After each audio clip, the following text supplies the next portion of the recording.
Hi everyone, I'm Donna. I'm passionate about helping women unlock their potential by discovering what really matters to them in the season of life that they're in, and then creating the routines and systems and habits to shift towards those things.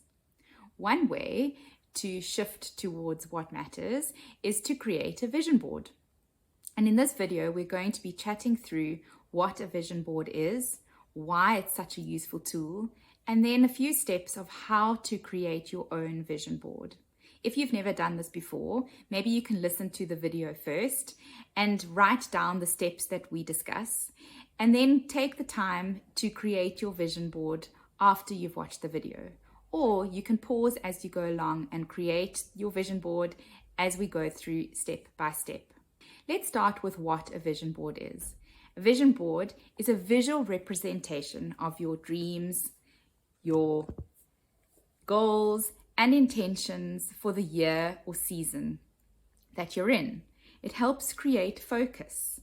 There's no right or wrong way to create your vision board, but what I'm going to be showing you is the way I create mine, and you can follow the same steps or add in a few things that you've learned in the past, or even remove some of the steps that I've suggested, whatever works for you.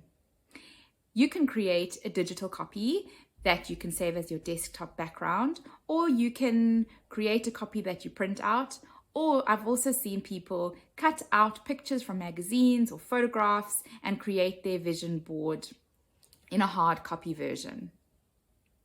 What is important is that your vision board is something that's inspiring for you, that's colorful, that includes enough detail to help you shift towards those things that matter most to you now.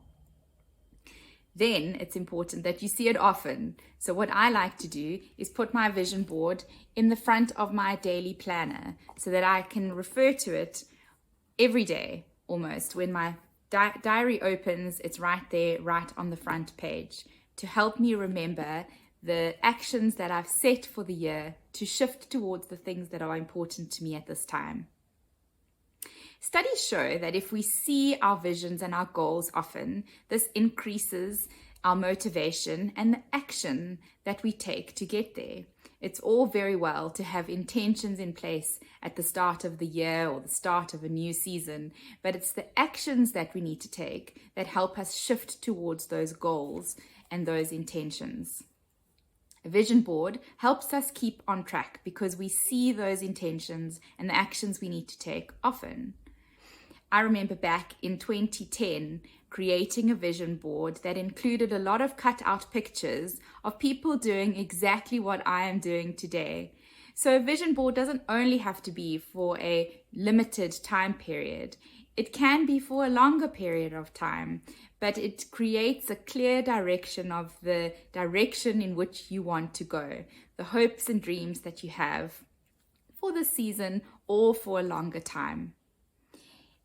A vision board also helps you to give you the opportunity to think through the things that are important to you in the season. So there's a process that you need to think through, and we'll get there in step 2 that we'll chat through just now. It helps you connect to the different areas of your life. It helps you not only think through these areas, but to write them down. So let's get going of how to create your vision board. As I said, you can either pause the video as you go along, or you can watch through all 5 steps and then create your vision board after the video is completed.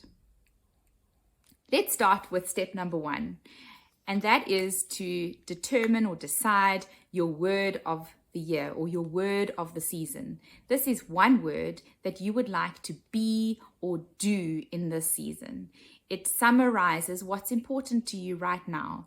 It's almost like an anchor to help you through making decisions in this time. It's like a theme that you'd like to have for your life during this time.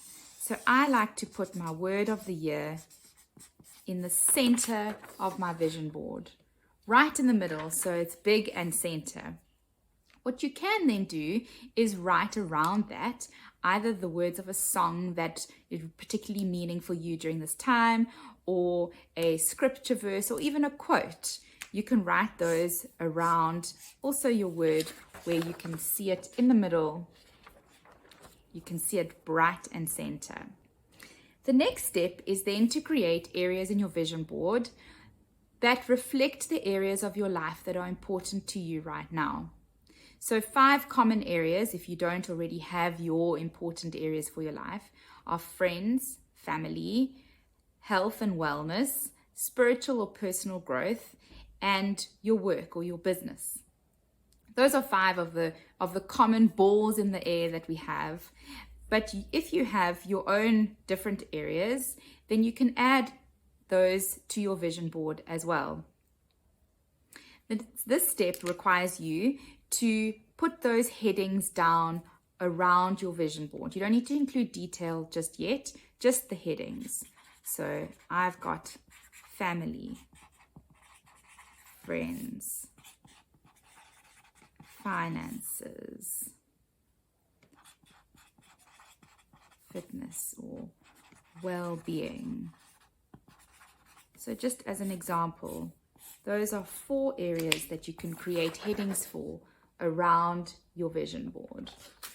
And create those spaces, leave a bit of space that you can add detail to it in step 3. Now we need to think about what are the actions that are required of you to shift more meaningfully towards these areas of your life. What actions do you need to take on a daily, weekly basis or regularly to do more in these areas that you are placing importance on? An example for me is in family. I would like to go on 2 family walks per week.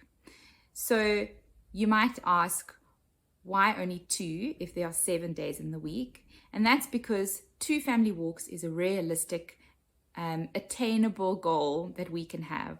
A family of 5 has a chaotic schedule. And so if I had put 7 days a week, I know I would probably be demotivated at the end of a week if I didn't hit that target. So your actions that you put down need to be specific and realistic. So I put down 2 walks per week. Another example is I wrote I wanted to read 12 books this year. So I like to read 2 books at a time, 1 learning book and 1 nonfiction book. So if you say that's 2 at a time, 12 months of the year, that's probably 24 books. But I've written 12 because some months take a little bit longer, some months are a little bit busier than others, and I don't always get to 2 books per month. So I've written 12 books for the year. So that's what I mean by having specific, realistic actions that you can take. And also avoid writing too many because it can become quite cluttered and start cluttering up our lives. The less is more in this kind of situation, and you want to remain specific and realistic. So what you can do is write down the points under each heading of what actions you need to take to shift towards those areas on your vision board. The 4th step is to add some life to it. So add a few images, add color, make it inspiring. You can include photographs, you can include cutout pictures from magazines. If you want to make it more personal, then use photographs of your family or yourself doing what you want to do more of this year or this season. The 5th step is to put it somewhere where you'll see it often. So like I said, I put mine at the beginning of my planner, I print it out. You can put it in your wardrobe, you can put it on your fridge, you can put it next to your bed, somewhere where you can see it often so you're reminded of the actions that you have set yourself for this year. I want to remind you that having a vision is a wonderful, inspiring thing to have. The clearer the vision, the stronger the passion you have to achieve that. So if you see your vision board often, then you're more likely to be motivated to take those actions and stay motivated and passionate about shifting towards those things that matter. If you have any questions or would like to make any comments about this video or to learn more, please feel free to get in touch, and you can also subscribe to get more videos as they're released.